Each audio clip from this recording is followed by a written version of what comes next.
Bonsoir, monsieur Khalifa Ababakar Ndiaye. Bonsoir, mon cher. Vous êtes journaliste et rédacteur en chef du site d'information nouvelle actu.com, c'est bien ça? Effectivement, c'est exactement cela.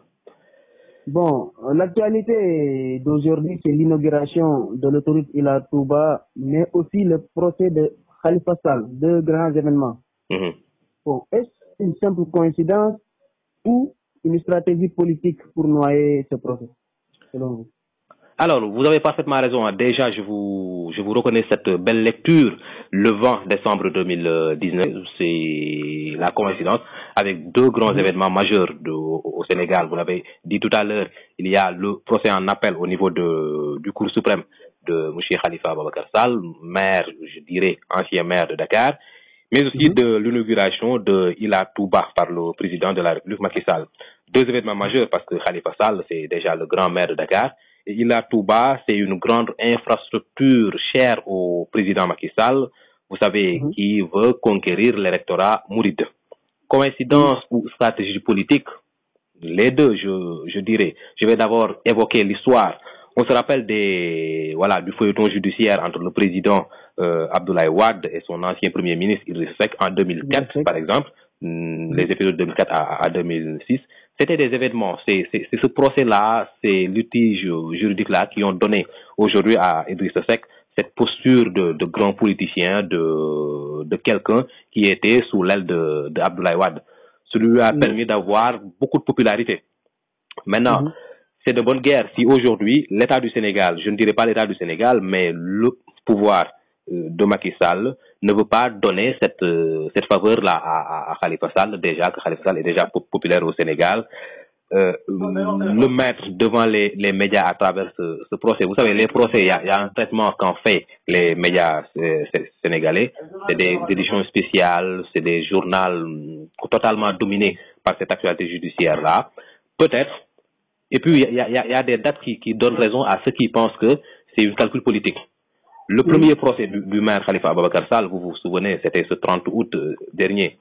Il y avait l'arrivée ou bien la visite de la grande chancelière allemande Angela Merkel au Sénégal. C'était un événement qui noyait pratiquement le procès du maire Khalifa Sall. Moi, en tant qu'observateur de ce qui se passe au Sénégal, je dirais que voilà, c'est fait à dessein. Aujourd'hui, le président de la République, Macky Sall, sait que l'inauguration va occuper une grande partie de l'électorat du Sénégal en vue des présidentielles de 2019. Et on a attendu que la justice donne une date pour se pencher sur la décision au niveau de la Cour suprême pour inaugurer Ila Touba, par exemple. C'est une très belle lecture. Donc, des coïncidences troublantes en tout cas. Effectivement, très très troublantes. Et moi, je pense que c'est tout à fait normal. Hein. On va vers des élections présidentielles. Khalifa Sall, on l'a vu, depuis 2009, ne connaît que des succès en matière d'élections au Sénégal. C'est quelqu'un qui peut remplacer le président Macky Sall, je dirais. C'est un candidat, un adversaire, je dirais, potentiel, un adversaire sérieux. Un adversaire de taille. Effectivement, c'est un adversaire de taille. Comme le dit le président Macky Sall, il avait dit à Kafrine, c'était une promesse. Il allait réduire son opposition à sa plus petite expression. Il est en train de le faire. Il a réussi pratiquement dans tous les partis politiques classiques au Sénégal. Le PDS, le PS, PIT, l'AFP, pratiquement tous les partis se sont divisés. Maintenant, le PS s'est divisé, mais semble-t-il cela a donné beaucoup plus de force à ce PS-là favorable à Khalifa Sall. Il faut chercher d'autres moyens pour comment dirais-je, éliminer cet adversaire. Et puis, ça se passe pas seulement au Sénégal. Ça s'est passé au niveau de la France avec Dominique Strauss-Kahn. On a vu ce qui s'est passé. Aujourd'hui, on dit que c'est l'État français qui a encouragé l'attentat de Strasbourg pour que les gilets jaunes, cette température, ce tempérament-là puisse au moins baisser. C'est de bonne guerre. L'État a des moyens pour des fois trouver des astuces et arriver à ses fins. Dans cette situation, quelle doit être la position, je dirais, des khalifistes, la position du camp de Khalifa Sall en tout cas?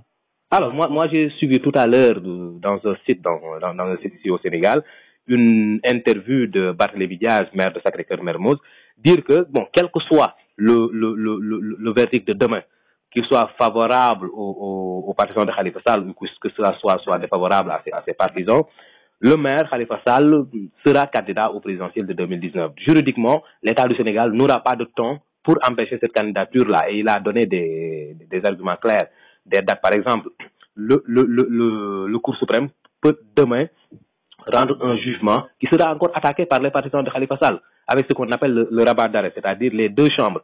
Les deux chambres vont se regrouper pour se pencher sur ce rabat d'arrêt-là. Et ils ont 30 jours pour le faire. Au-delà, avec ces 30 jours-là, on aura dépassé les délais. Par exemple, le Conseil constitutionnel va passer à la publication des listes des candidats au présidentiel de 2019.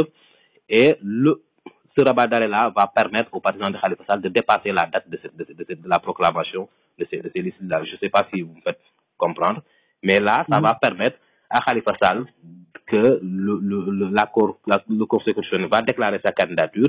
Donc, même si après la justice a dit non, que Khalifa Sall a perdu ses droits civiques et moraux, le coup serait déjà parti, il sera candidat au présidentiel de 2019. Et toute cette manœuvre-là, depuis l'affaire de la caisse d'avance de la mairie de Dakar, sera une chose vaine. Et je pense que ça ne se passera pas comme ça. Parce que Macky Sall, s'il est derrière, je ne dis pas qu'il est derrière, mais si l'arrestation, l'emprisonnement de Khalifa Sall et la condamnation sont motivés par des fins politiques, Macky Sall n'aura pas fait tout ce chemin-là pour ensuite permettre à Khalifa Sall de se présenter aux élections de 2019. Est-ce qu'on peut s'attendre à ce que Khalifa soit libre, comme le pense d'aucuns? Khalifa Sall libre, je ne pense pas. Je pense qu'un observateur averti de ce qui se passe au Sénégal, comme je l'ai dit tout à l'heure, je ne pense pas à une libération de Khalifa Sall. Vous savez, on n'est pas arrivé à cette situation-là du jour au lendemain. Il y a eu un rapport qui a épinglé le maire de Dakar. Il y a des faits, même si l'arrestation, tout ce feuilleton judiciaire-là est motivé par des fins politiques, il y a eu des faits. On ne peut pas nier ces faits-là qui ont eu lieu dans la gestion de la caisse d'avance de la mairie de Dakar. Après cela, on n'aura pas fait tout ce chemin-là depuis 2 à 3 ans,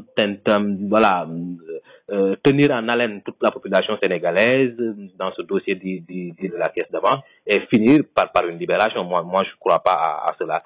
De toute façon, Khalifa Sall aura son avenir entre les mains des juges du Cour suprême. Ne nous précipitons pas, regardons les choses. On aura une réponse en tout cas demain, le 20 décembre, Inch'Allah. Ok, M. Ndiaye, 2 grands événements, 2 actualités. Oui. Selon vous, quel traitement en fera la presse? En tout cas, des traitements totalement différents entre cette presse publique et cette presse privée. Et au-delà, la presse libre et cette presse qui est soutenue par le régime du président Macky Sall. Il y a eu combien d'événements de ce genre au Sénégal? Je l'ai dit à l'entame de mes propos avec Idrissa Seck en 2004. Avec d'autres personnages, les Mbaye Diouf et autres. Il y a eu tellement de procès qui impliquaient des leaders politiques d'envergure nationale qui sont passés au Sénégal. Et on a vu le traitement qu'en a fait la presse sénégalaise. Moi, je me rappelle, je vais pas citer je peux même citer la radio Walfadjri, par exemple, nous mettait des directs en 2000, par exemple, sur les grands événements qui se passaient au Sénégal. En 2004, on a vu des directs, des plateaux spéciaux pour couvrir le procès de Idrissa Seck. D'où cette fameuse phrase jusqu'à l'extinction du soleil. Voilà, on ne pourra pas voir quelques montants. Voilà, cette phrase-là qu'on a prêtée à Idrissa Seck. C'était une déclaration qu'il avait faite devant toute la presse sénégalaise, la presse nationale et internationale. C'est de grands événements. Maintenant, c'est sûr que le traitement qu'en fera la RTS, qui est un média public, un média d'État, ne sera pas le même traitement qu'en fera Sunugal 24, par exemple.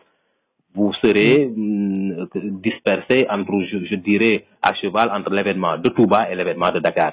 Mais bon, comme l'événement de Dakar se passe à Dakar et la plupart des médias logent à Dakar, je pense qu'il y aura beaucoup plus de place à donner au procès du maire Khalifa Sall demain qu'à l'inauguration de Ila Touba déjà. Mais le plus de l'inauguration de Ila Touba est que l'État a les moyens de faire des publi-reportages, de venir à Sunugal 24, d'acheter des bannières, d'acheter des temps d'antenne, pourquoi même d'acheter un direct. Les télévisions, vous verrez demain, il y en a qui mettront tout l'événement en direct sur leur télévision et permettre aux Sénégalais qui ne sont pas à Touba de vivre en temps réel l'inauguration de Ila Touba.